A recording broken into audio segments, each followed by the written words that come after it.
इस अत्यंत महत्वपूर्ण आयोजन के लिए मैं मुख्यमंत्री आदरणीय योगी आदित्यनाथ जी और उनकी पूरी टीम की सराहना करती हूँ।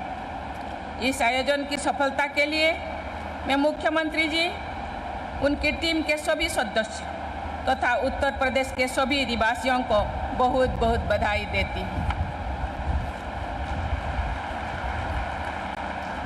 मुझे बताया गया है कि वर्ष 2018 में आयोजित उत्तर प्रदेश इन्वेस्टर समिट के परिणाम स्वरूप राज्यों में भारी मात्रा में निवेश बढ़ा। इस सफलता के लिए मैं राज्य सरकार को बधाई देती हूँ। राज्य की महत्वाकांक्षी सोच के अनुरूप पिछले इन्वेस्टर समिट की सफलता के आधार पर एक ग्लोबल इन्वेस्टर समिट और अधिक बड़े पैमाने पर आयोजित किया जा रहा है। मुझे बताया गया है कि इस समिट का आयोजन करने के लिए लगभग सभी महादेशों के 16 देशों से संपर्क किया गया तथा विश्व भर में फैले 21 महानगरों में निवेशकों के साथ विचार विमर्श किया गया। इस प्रकार ये समिट सही अर्थ में निवेशों का एक महाकुंभ है। प्रयागराज में वर्ष 2019 के कुंभ के शानदार आयोजन के लिए मुख्यमंत्री जी की और उनकी टीम की पूरी विश्व में प्रशंसा होती है। इसी प्रकार निवेशकों के इस कुंभ को भी असाधारण सफलता के साथ साथ विश्वव्यापी ख्याति मिले, ये मेरी मंगल कामना है। मुझे बहुत प्रसन्नता का अनुभव हो रहा है कि उत्तर प्रदेश की मेरी ये यात्रा राज्यों के विकास के इस महापर्व के अवसर पर हो रही है। Ladies and gentlemen, I am very happy to note that investors from other countries have demonstrated keen interest in the sound investment opportunities available in Uttar Pradesh. On behalf of 1.4 billion people of India and 250 million residents of Uttar Pradesh, I convey a very warm appreciation to all the participants who have came here from the partner countries. I am glad to note that so many countries are coming forward to contribute to the growth and development of Uttar Pradesh. देवियों और स्वजनों, जनसंख्या की दृष्टि से देश का सबसे बड़ा प्रदेश होने के साथ साथ देश की अर्थव्यवस्था में योगदान देने की दृष्टि से भी उत्तर प्रदेश अनेक क्षेत्रों में भारत में प्रथम स्थान पर है। इस महत्वपूर्ण राष्ट्रीय योगदान के लिए उत्तर प्रदेश के सभी किसान भाई बहनों और उद्यमी बंधुओं की मैं बहुत बहुत सराहना करती हूँ। उत्तर प्रदेश सरकार ने दूरदर्शितापूर्ण नीतियाँ लागू की और उन नीतियों के कार्य रूप दिया है। ठोस परिणाम के बल पर उत्तर प्रदेश नई भारत के ग्रोथ इंजन की भूमिका निभाने के लिए सक्षम भी है और तैयार भी है। देवियों और स्वजनों, विगत 1 फरवरी को केंद्र सरकार ने जो बजट प्रस्तुत किया उसमें अमृतकाल के लिए कुछ महत्वपूर्ण लक्ष्य तय किए गए हैं। Investors, infrastructure and investment, inclusive development, green growth तथा 4 अन्य क्षेत्रों का प्राथमिकता दी गई है। इन प्राथमिकताओं को सप्तऋषि नाम दिया गया है। मुझे ये देखकर प्रसन्नता हो रही है कि केंद्रीय बजट की इन 7 प्राथमिकताओं से जुड़ी विषयों पर इस यूपी ग्लोबल इन्वेस्टर समिट में विचार विमर्श हुआ है और निवेश का मार्ग प्रशस्त हुआ है। मुझे पूरा विश्वास है कि देश के विकास के अमृत काल में उत्तर प्रदेश का योगदान अत्यंत महत्वपूर्ण होगा। देवियों और स्वजनों, उत्तर प्रदेश की धरती अन्नपूर्णा है। यहाँ के किसान भाई बहन हमारा अन्नदाता है। गेहूं सहित खाद्यान्नों के कुल उत्पादन में उत्तर प्रदेश भारत में पहले स्थान पर है। गन्ना और आलू के उत्पादन में भी उत्तर प्रदेश का देश भर में प्रथम स्थान निभाए हैं। आम और और मोटर के उत्पादन में भी उत्तर प्रदेश का योगदान सबसे अधिक है। इसी प्रकार दूध के उत्पादन में भी उत्तर प्रदेश भारत में सबसे आगे है। कृषि उत्पादकों से समृद्ध होने के कारण राज्य में कृषि पर आधारित उद्यमों के लिए बहुत अधिक संभावनाएं हैं। मुझे बताया गया है कि इस इन्वेस्टर समिट में leveraging food basket of India opportunity for food processing पर विशेष सत्र आयोजित किया गया है। हाल ही में उत्तर प्रदेश सरकार द्वारा लागू की गई फूड प्रोसेसिंग पॉलिसी 2023 की सहायता से राज्य के खाद्य प्रसंस्करण उद्योग में विशेष प्रोत्साहित मिलता है। Unlocking opportunity in dairy and animal husbandry sector जैसे सत्र आयोजित करके आप सबने बहुत अच्छी पहल की है। मैं एक किसान परिवार से हूँ, इसीलिए मुझे एनिमल रिसोर्सेज के महत्व का व्यापक अनुभव है। ऐसी अनेक महत्वपूर्ण प्रयासों के लिए राज्यपाल श्रीमती आनंदीबेन पटेल जी, मुख्यमंत्री योगी आदित्यनाथ जी की तथा राज्य सरकार की पूरी टीम को मैं मुक्त कंठ से सराहना करती हूँ। देवियों और सज्जनों, भारत की पहल पर वर्ष 2023 को संयुक्त राष्ट्र द्वारा इंटरनेशनल ईयर ऑफ मिलेट्स घोषित किया गया है। मुझे ये जानकर प्रसन्नता हुई है कि मिलेट्स की प्राथमिकता के अनुरूप उत्तर प्रदेश सरकार द्वारा डिमांड साइड और सप्लाई साइड दोनों आयामों पर मोटे अनाजों को प्रोत्साहित दिया जा रहा है। इस समय उत्तर प्रदेश में निर्णय लेने वाली स्थिर सरकार कार्यरत है। राजनीतिक परिवेश की स्थिरता तथा प्रशासन की निरंतरता निवेशकों के लिए बहुत सहायक सिद्ध होती है।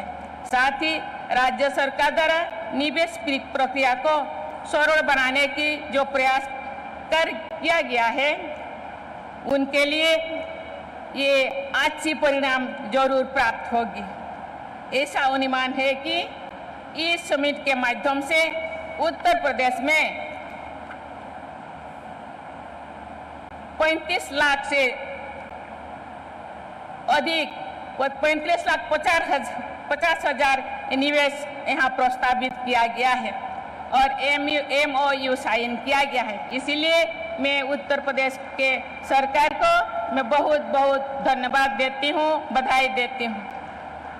इतने बड़े पैमाने पर निवेश के फलस्वरूप 9 लाख से अधिक रोजगार पैदा होने की संभावनाएं है।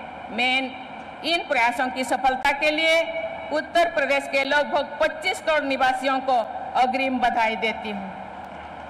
मुझे ये जानकर प्रसन्नता हुई है कि उत्तर प्रदेश में MSMEs की संख्या लगभग 95 लाख है, जो देश के सबसे अधिक संख्या है।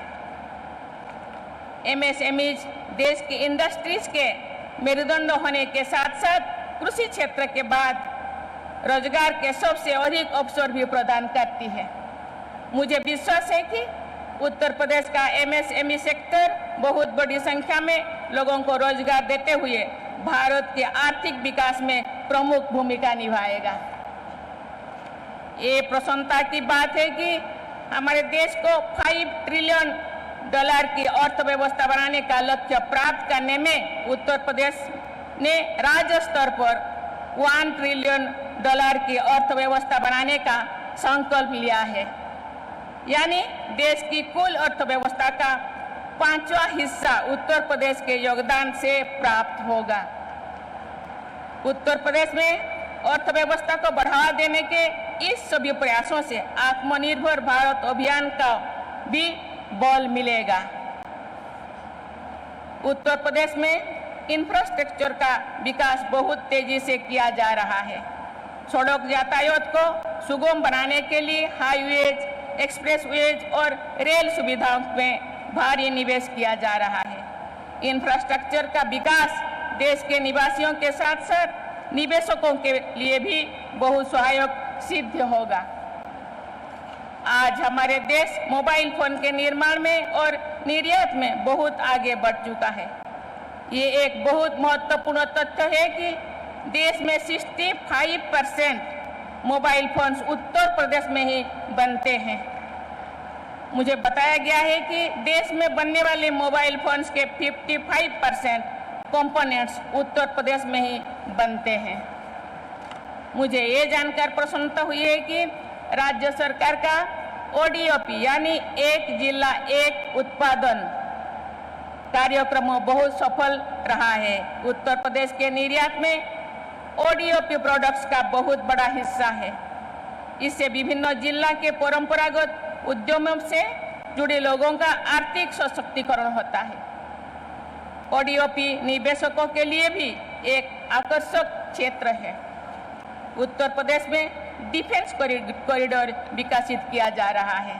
इससे भारत की रक्षा आत्मनिर्भरता को सबल प्राप्त होगा। साथ ही निवेश, उद्यम और रोजगार को भी बढ़ावा मिलेगा। देवियों और स्वजनों, विकास और पर्यावरण के बीच संतुलन बनाए रखने के लिए उत्तर प्रदेश सरकार द्वारा अनेक प्रयास किए जा रहा है। रिन्यूएबल एनर्जी के विकास से उत्तर प्रदेश में सस्टेनेबल डेवलपमेंट की दिशा में प्रगति हो रही है। मुझे बताया गया है कि इलेक्ट्रिकल व्हीकल्स की सबसे अधिक बिक्री उत्तर प्रदेश में हुई है। उत्तर प्रदेश में ग्रीन एनर्जी कॉरिडोर्स को विकसित किया जा रहा है। नेशनल ग्रीन हाइड्रोजन मिशन के तहत एनर्जी ट्रांजिशन की दिशा में प्रयास किए जा रहा है। उत्तर प्रदेश के ऐसे सभी प्रयास देश के नेट जीरो के लक्ष्य को प्राप्त करने में बहुत सहायक सिद्ध होंगे। इन प्रयासों के लिए मैं राज्य सरकार की सराहना करती हूँ।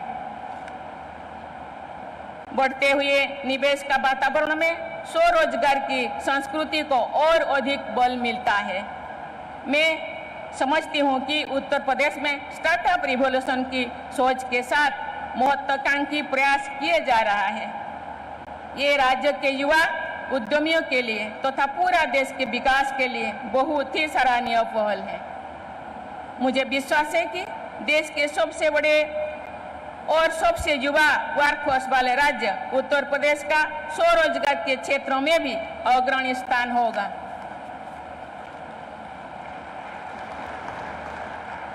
मुझे ये जानकर प्रसन्नता हुई है कि इस समिट से विकास के सामाजिक आयामों पर भी समग्र रूप से विचार किया गया है।